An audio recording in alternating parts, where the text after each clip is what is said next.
I would like to just do a little talk here on the business of simplifying your life. And when I say that, I mean inspiration cannot come to you. You can't get yourself into spirit. If you are, if your life is so cluttered up with all kinds of extraneous activities and things that you don't feel that you should be doing, living a life that others maybe have programmed for you, and even an inability to say no to a lot of the things that keep you from moving into these higher and higher and higher places. You've got to be available to spirit. You've got to be available to it. You came from this divine place. You came from nowhere.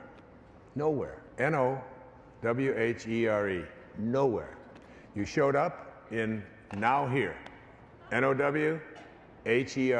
Same thing. It's a little question of spacing. You're here in now here. And you look around and guess where you're going? Nowhere. Right back to nowhere. Every one of us knows that it's our destiny. It isn't, there's nothing morbid about it. There's just a realization.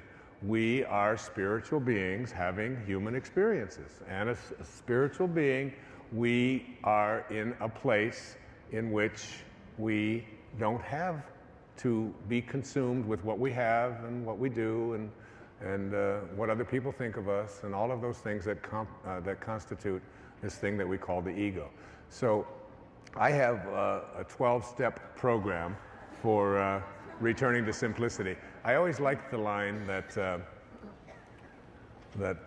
Thoreau, Henry David Thoreau, was in prison back in the 1840s, and he went to jail because he refused to participate in what the legislation at that time was called the Indian Removal Act, and it was passed by President Jackson in, I think it was 1820 or 1830, one of those.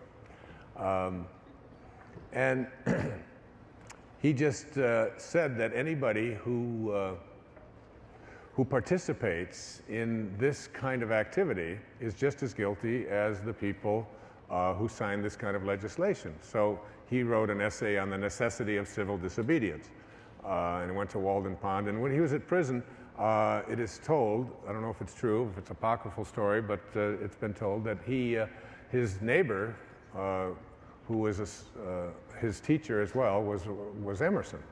They lived in Concord, Massachusetts at this time in the 1840s.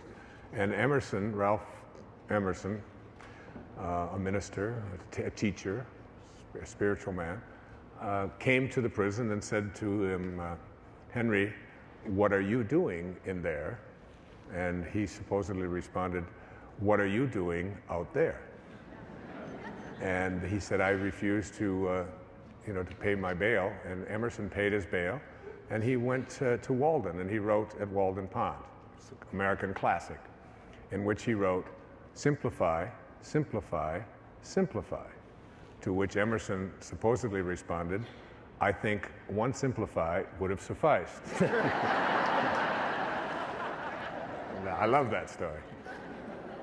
So let me give you my 12 steps, whether it's for what they're worth. And I've tried to work them into my own life to make myself available for the work that I know I came here to do. There's one thing that I know for certain, is that I'm on purpose in my life when I'm up here doing what I'm doing right now and when I'm writing. Those are the times when I know that I am not going to be a person who dies with his music still in him.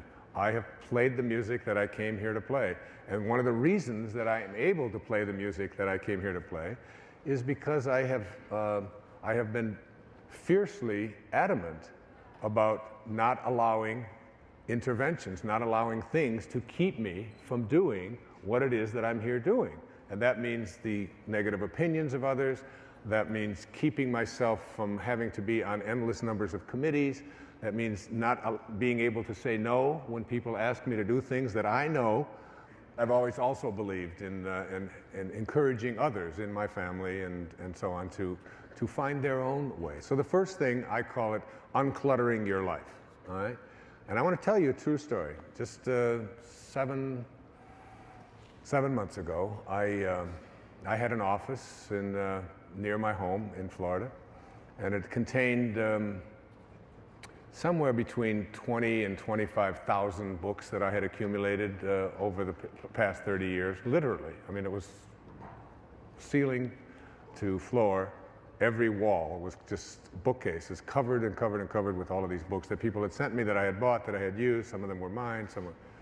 And this place also had all of the furniture and all of the clothes that I had accumulated in there, and it was used, I used it as sort of an office and an away from home writing place and all of that. And I knew that it was time for me to unclutter my life. And there were many reasons behind it, but I remember putting the key in that door and locking it and walking away from every single thing in there.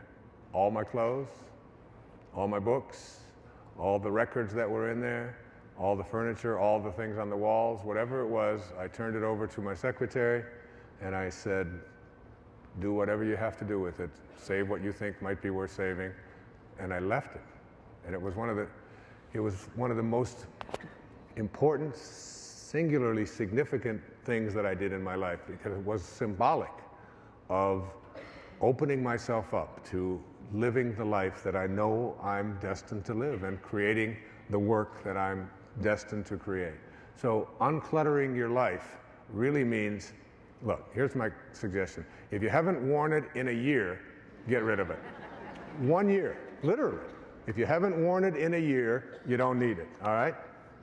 Get rid of any old files that are accumulating in your life. Get rid of all of the things in there that are just clutter.